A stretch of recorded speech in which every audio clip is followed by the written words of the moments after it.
A large part of doing chromatic harmonica customization is cleaning. And in this case, we just polished out the top and the bottom edge on both sides of the slide so it wouldn't damage the bumper.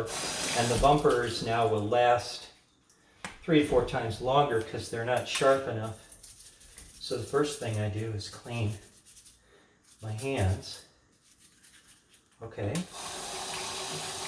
Now you better be careful because you go to work on something near the mouthpiece. If there's any residue of anything, any polishing material, like Mother's Maggot aluminum polish or any kind of anything, it's going to make a mess. So I wash it until it's clean, and then I wash it again.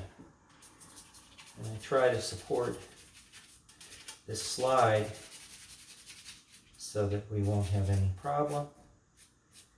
And this is good. Come over here. Come over here.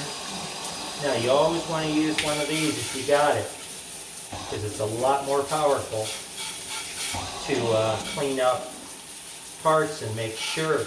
If you have any residue of a chemical or a polishing compound or soap or anything that is still on the harmonica, you will have lots of stink to deal with, much more than you might think.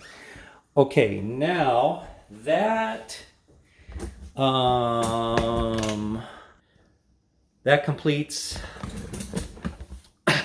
the project to sand the top of the comb. Should we look at it again just for fun to make sure that it's looking really, really good? Come over here and say, kind of try it. Come over here and see it is perfectly smooth. You don't have to worry about the divot at the end because that's really not an airtightness area, but the rest of it is absolutely perfect. And our slide is now good to go, and our mouthpiece is good to go.